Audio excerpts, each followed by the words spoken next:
భూపాలపల్లి జిల్లా కాటారం అంబేద్కర్ కూడలిలో రోడ్లపై బైఠాయించి దళిత బంధు సాధన సమితి కమిటీ ఆధ్వర్యంలో దళిత బంధు బాధితులు ధర్నా చేశారు. దళిత బంధు రెండో విడత నిధులు వెంటనే మంజూరు చేయాలని నిరసనకు దిగారు. ఇప్పటికే నిధులు విడుదల చేయాలని అనేక కార్యక్రమాలు చేసిన ప్రభుత్వం స్పందించడం లేదని ఆవేదన వ్యక్తం చేశారు. ప్రభుత్వం వెంటనే స్పందించి స్థానిక సంస్థల ఎన్నికల లోపు రెండో విడత నిధులు మంజూరు చేసే విధంగా చొరవ తీసుకోవాలని బాధితులు కోరారు. లేని పక్షంలో ఆందోళనను ఉధృతం చేస్తామని హెచ్చరించారు.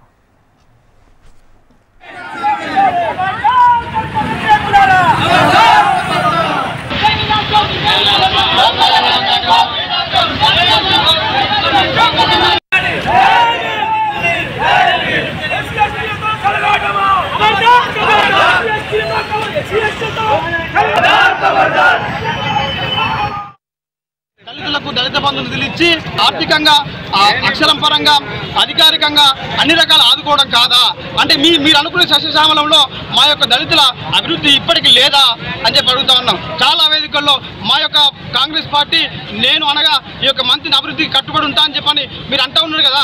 మరి మీరు అట్లా అన్నప్పుడు మరి ఈ నియోజకవర్గంలో ఉన్నటువంటి 1000 మంది కుటుంబాలకు ఎందుకు నిధులు ఇవ్వలేకపోతున్నారు? ఆ 1000 మంది కుటుంబాల యొక్క అభివృద్ధికి మీరు ఎందుకు తోడ్పడలేకపోతున్నారు అని చెప్పని అంటూ ఉన్నాం. మీరు ఒక సందర్భంలో గతంలో మాట్లాడినారు ఈ యొక్క వేద భూమి అక్షర భూమి అని చెప్పన్నారు కదా. మరి ఈ వేద భూమిని అక్షర భూమిని ఈ యొక్క మంత్రపురిని మారుమూల ప్రాంతంగా చేసింది ఎవరు? మీరు కాదా? ఈ మంత్రపురిని వేద భూమిని మారుమూల ప్రాంతంగా చేసింది మీరు కాదా అని చెప్పని ఈ సందర్భంగా డిమాండ్ చేస్తా ఉన్నాం. అంటే ఈ యొక్క ప్రాంతంలో ఉన్నత పదవులు అనుభవించరు కానీ ఉన్నత పదవులు ఎన్నో వచ్చినాయి కానీ ఉప్పురాయంత పని కూడా ఈ యొక్క అనగానే వర్గాలకు మీరు చేయలేని చెప్పని స్పష్టంగా తెలియజేస్తున్నాం.